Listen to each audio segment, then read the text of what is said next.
Hello everyone and welcome to this week's reviews. It's been only 5 months since the previous Star Wars movie was released, and we now have another one reaching screens, this time looking at the early smuggling career of Han Solo. What did our favorite scruffy-looking nerf herder do in his younger years? We're about to find out in Solo, a Star Wars story.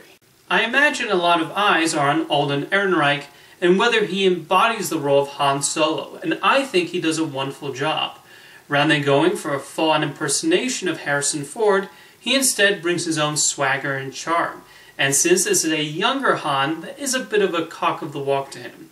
The plot of the film is fairly simple, going more for your typical heist film, and recognizing this, a lot of the focus is on how and whether he works well with others.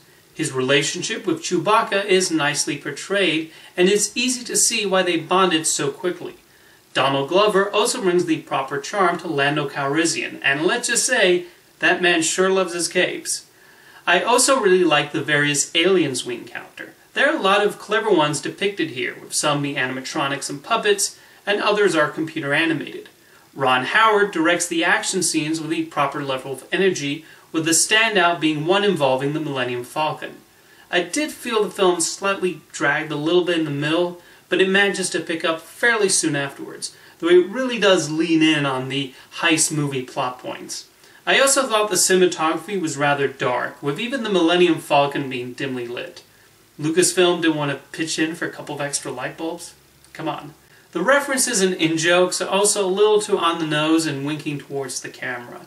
Quite a number of jokes you have expect Han or Lando or even Ron Howard to then pipe in and say, "Got it?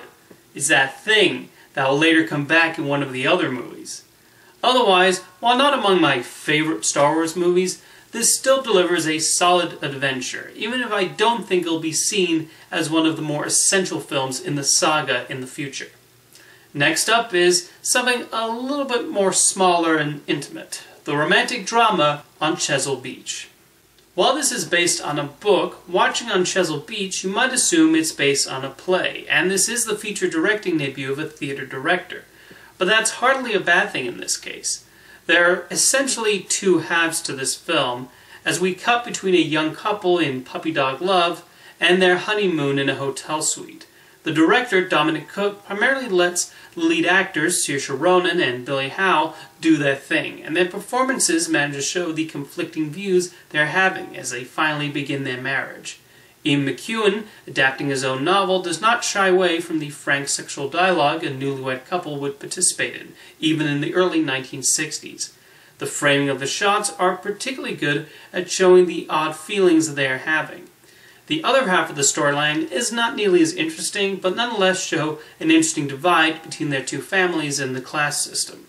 On Chesil Beach does threaten to get a little too sentimental in the ending, as the film seems to want to put a neat little bow on top, and maybe stir an emotional reaction from the audience, and I don't think it entirely works. Nonetheless, the film as a whole presents an interesting perspective on young romance and the advantages and also the difficulties that can come with it. Thanks for watching this week's reviews, and I'll see you next time.